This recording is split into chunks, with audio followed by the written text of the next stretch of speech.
So hello everyone. अगर आप SSC CGL की प्रिपरेशन कर रहे हो और आपके दिमाग में ये क्वेश्चन आ रहा है कि अब टाइम कम है, सिलेक्शन कैसे होगा, तो प्लीज़ ये वीडियो लास्ट तक देखना।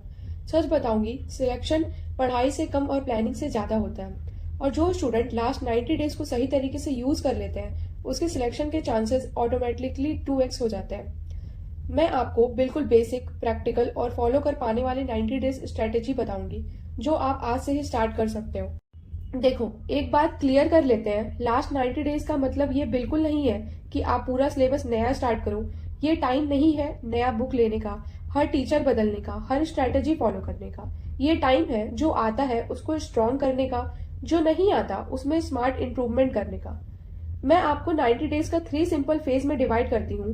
फेज नंबर 1, डे 1 से डे 30 तक। इस फेज का सिर्फ एक ही गोल है, मुझे एग्जैक्ट पता होना चाहिए कि मुझे क्या आता है और क्या नहीं। इस 30 दिन में आप क्या करो, सिलेबस को 4 सब्जेक्ट में तोड़ लो। Quants, reasoning, English, GK GS.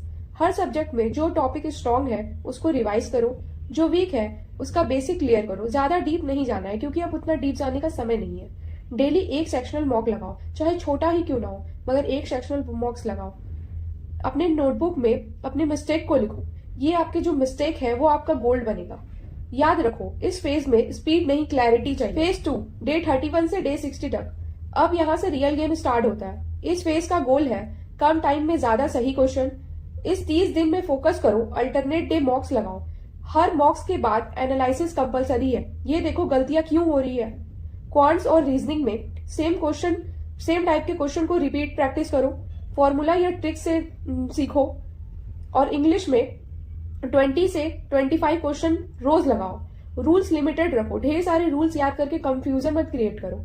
GK में सिर्फ रिपीटेड क्वेश्चन याद करो और इंपॉर्टेंट टॉपिक्स याद करो। लास्ट टाइम न्यू सोर्स में बिल्कुल ध्यान मत दो। लास्ट टाइम अगर न्यू सोर्स को ऐड करोगे तो याद जो है वो भी भूल जाओगे। यहाँ आपको थोड़ा प्रेशर फील होगा, बट डोंट वरी, ये प्रेशर अच्छा साइन है। फेज 3, डे 61 से डे 90।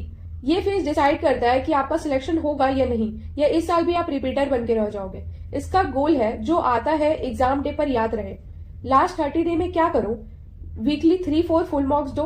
मॉक्स के सोर्स से ज्यादा अटेम्प्ट स्ट्रेटेजी को ध्यान दो, टाइम मैनेजमेंट में ध्यान दो और सिली मिस्टेक को अवॉइड करो।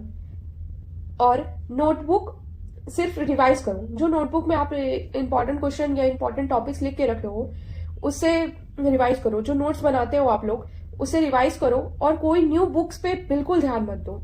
कितना भी कोई कहे कि ये बुक्स पढ़ लो, ये इंपॉर्टेंट है, बट बिल्कुल लास्ट मोमेंट पे कोई बुक्स पर फोकस मत करना।